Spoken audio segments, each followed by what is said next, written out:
Hmm, Assalamualaikum warahmatullahi wabarakatuh. Selamat siang rekan-rekan semuanya. Waalaikumsalam warahmatullahi wabarakatuh. Siang.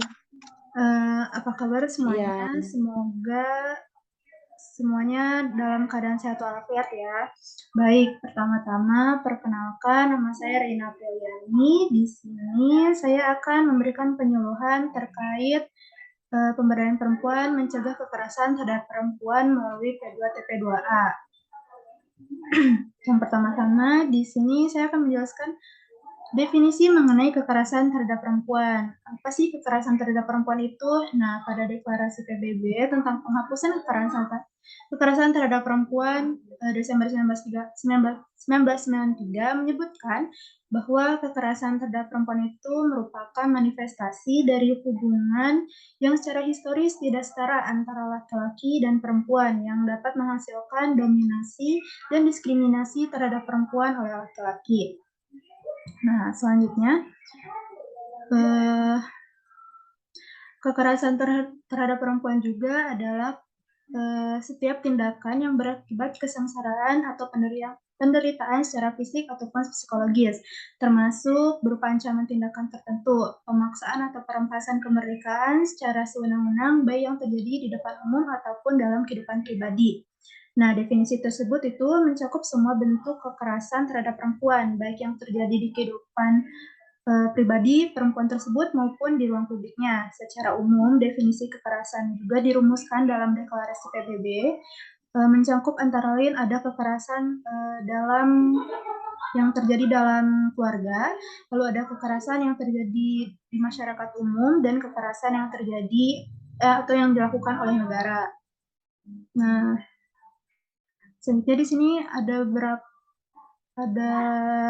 kasus yang terjadi di Indonesia ya pada tahun 2020. Nah, 50% kekerasan terhadap istri dengan 3.221 kasus, lalu telah terjadi 20% kekerasan dalam pacaran yang ada pada angka 1.300 kasus, lalu 15% kekerasan terhadap anak perempuan dengan 954 kasus, lalu 6%-nya kekerasan mantan pacar dengan 401 kasus, lalu 2% kekerasan mantan suami dengan 127 kasus, dan 7%-nya kekerasan lain dalam ranah personal dengan 457 kasus.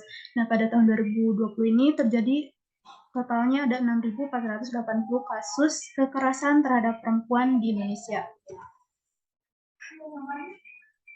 Nah, apa saja sih bentuk-bentuk kekerasan terhadap perempuan? Nah, kekerasan terhadap perempuan itu ada bentuknya kekerasan fisik. Nah, kekerasan fisik ini berupa seperti menampar, memukul, penikaman, pencekikan, ancaman dengan benda atau senjata, lalu pembunuhan. Ini juga termasuk praktek berbahaya bagi perempuan seperti mutilasi alat kelamin perempuan.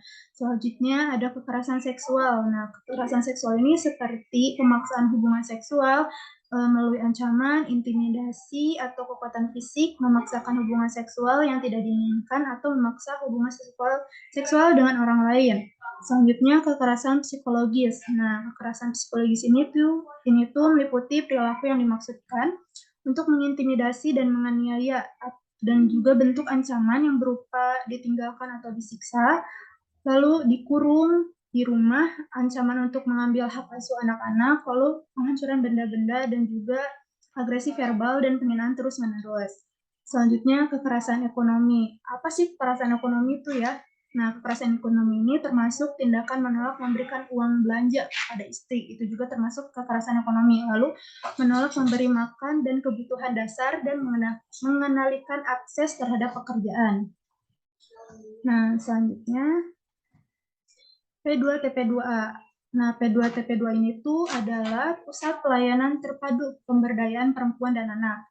Yang selanjutnya itu disebut P2TP2A. Nah, pusat pelayanan ini tuh yang terintegrasi dalam upaya pemberdayaan perempuan di berbagai bidang pembangunan serta perlindungan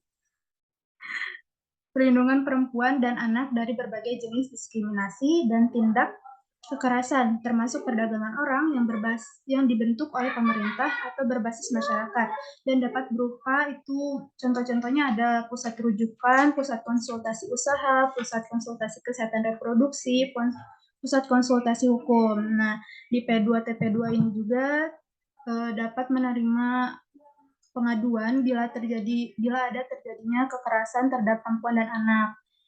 Nanti juga akan ditangani langsung oleh P2TP2A untuk menangani kasus-kasus seperti kekerasan terhadap anak dan perempuan. Nah, lalu upaya dalam mencegah kekerasan terhadap perempuan oleh P2TP2A ini. Yang pertama adalah memberikan penyuluhan anti kekerasan. Nah, pada penyuluhan ini adalah pencegahan adanya KDRT atau kekerasan yang dilakukan yang terjadi yang dilakukan oleh P2TP2A terdapat beberapa cara, yakni salah satunya adalah melalui penyuluhan anti kekerasan berbasis gender. Nah, penyuluhan ini memiliki fungsi yakni untuk memberikan sebuah informasi kepada kelompok masyarakat untuk meningkatkan kesadaran mengenai pencegahan adanya KDRT atau kekerasan. Penyuluhan ini juga berfokus pada masyarakat bergender perempuan, penggerak PKK, mahasiswa, dan tokoh-tokoh perempuan di masyarakat setempat. Lalu upaya yang kedua ada penanganan anti krisis berbasis masyarakat. Nah, penanganan anti krisis berbasis masyarakat ini berbeda halnya dengan penyuluhan anti kekerasan berbasis gender yang tadi. Nah, pada penjelasan yang telah dipaparkan oleh beberapa informan P2TP2A, penyuluhan anti kekerasan berbasis gender ini dilakukan di tempat yang berbeda, yakni bisa offline ataupun online ya penyuluhannya. Sedangkan kalau penanganan anti krisis berbasis masyarakat ini, para P2TP2-nya itu yang langsung terjun ke masyarakat untuk memberikan berbagai informasi yang harus diketahui mengenai pentingnya kesetaraan gender. Lalu upaya yang ketiga ada membuka konseling keluarga. Nah, konseling keluarga ini menjadi bagian penting dalam terbentuknya cara untuk mencegah adanya KDRT di KDRT. Nah, dalam hal ini, konseling keluarga berfokus pada adanya masalah yang berhubungan dengan permasalahan yang terjadi di keluarga tersebut, serta pelaksananya juga itu melibatkan anggota keluarga yang lainnya apabila dalam sebuah permasalahan tersebut juga menyangkut beberapa orang di sekitar keluarga intinya. Nah, konseling keluarga ini juga memiliki tujuan untuk membantu anggota keluarga agar mau memahami dinamika yang terjadi dalam keluarga tersebut.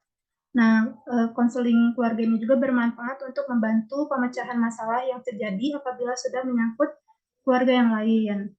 Nah, upaya yang terakhir itu adalah menghilangkan budaya patriarki yang bahwa dianggap laki-laki yang paling dominan, baik dalam keluarga maupun lingkungan sekitar, sebab wanita juga berhak mendapatkan perlakuan yang sama yang punya hak asasi manusia juga. Selanjutnya, program pemberdayaan ekonomi bagi perempuan korban kekerasan. Itu yang pertama ada program pemberdayaan pelatihan keterampilan. Pelatihan keterampilan yang diberikan bagi korban kekerasan ini dilakukan setelah masalah yang mereka alami itu sudah terselesaikan. Nah, pelatihan ini juga ada beberapa pelatihan ya, ada pelatihan keterampilan masak, salon, tata rias, menjahit, membuat kerajinan dan lain-lain. Nah, masing-masing program ini juga memakan waktu pelatihan yang berbeda-beda. Selain lama tidaknya pelatihan juga disesuaikan dengan kemampuan masing-masing dalam menangkap dan memahami pelatihan yang diberikan.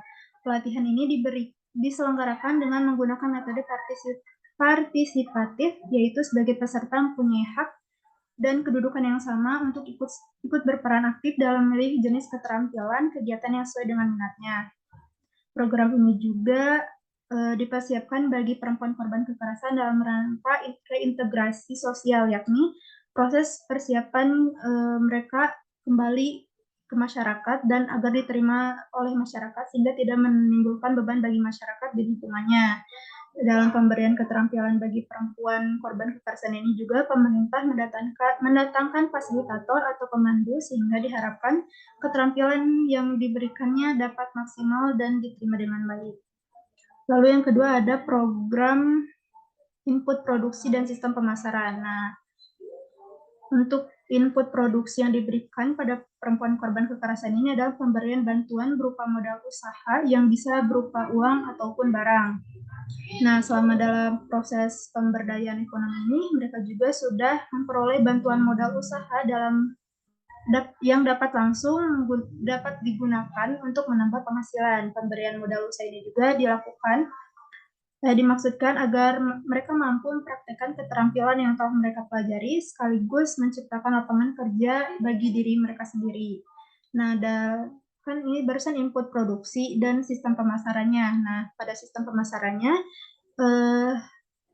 P2TP2 juga membantu memasarkan hasil produksi tersebut, misalnya melalui event di daerah lain maupun pameran yang diselenggarakan oleh pemerintah kota, dijual dari kantor ke kantor, dan sebagainya. Selain itu juga pengelola P2TP2 juga akan membantu untuk melakukan promosi kepada pengusaha untuk membeli produk yang telah mereka hasilkan pada pelatihan sebelumnya. Lalu yang terakhir ada program kegiatan berkelompok. Nah, kegiatan berkelompok ini dilakukan dengan cara mengumpulkan individu-individu atau perempuan korban kekerasan yang telah selesai masalahnya untuk saling bertukar pikiran dan pengalaman hidup mereka sehingga saling menguatkan dan memberi semangat bagi yang lain. Mereka juga dapat mencari solusi atas permasalahan yang mereka hadapi. Nah, P2TP2 ini berperan serta dalam menyediakan tempat bagi mantan perempuan korban kekerasan. Nah, mereka dapat saling bertukar keterampilan sehingga tidak jarang beberapa dari mereka yang mampu ditunjuk untuk menjadi fasilitator atau pemandu bagi yang lainnya. Baik, sekian pemaparan dari saya. Apakah ada yang ingin ditanyakan?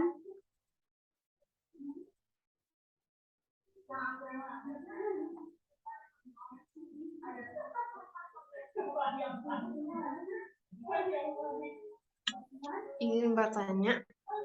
Boleh kepada Asma. Mungkin kan yang kita tahu, kita lihat juga gitu ya, dari tahun ke tahun angka kekerasan terhadap perempuan itu makin tinggi. Nah, sebenarnya apa sih yang menjadi faktor utama gitu terjadinya kekerasan terhadap perempuan tuh? Terima kasih. Baik, terima kasih kepada Asma telah menyampaikan pertanyaannya. Nah, faktor penyebabnya itu ya, kekerasan terhadap perempuan ini terjadi pada masyarakat modern dewasa saat ini tuh berupa kekerasan seksual juga ya, banyak juga. Nah, faktornya yang lain juga ada pengaruh dari perkembangan budaya yang semakin tidak menghargai etika berpakaian yang menutup aurat yang dapat merangsang pihak lain untuk berbuat tidak senonoh dan melakukan tindak kejahatan seksual, yaitu juga termasuk kekerasan. Nah, lalu ada faktor gaya hidup dan pergaulan di antara laki-laki dan perempuan yang semakin bebas, tidak atau kurang bisa lagi membedakan antara yang seharusnya boleh dikerjakan dengan yang dilarang dalam hubungannya dengan kaidah akhlak mengenai hubungan laki-laki dengan perempuan, sehingga sering terjadinya seductive rape. Lalu ada rendahnya pengalaman dan penghayatan terhadap norma-norma keagamaan terjadi di tengah masyarakat. Nah, nilai-nilai keagamaan yang semakin terkikis di masyarakat atau pola relasi horizontal yang cenderung semakin meniadakan peran agama adalah sangat potensial untuk mendorong seseorang berbuat jahat dan merugikan orang lain. Lalu ada tingkat kontrol masyarakatnya yang kurang ya. Jadi berbagai perilaku diduga sebagai penyimpang, melanggar hukum dan norma keagamaan kurang mendapatkan responda dan pengawasan dari unsur-unsur masyarakat. Lalu ada keinginan pelaku untuk melakukan pelampiasan balas dendam terhadap sikap. Jadi kayaknya ada dendam terhadap si korban, jadi nantinya jadi bentuk kekerasan. Seperti itu. Bagaimana jawabannya?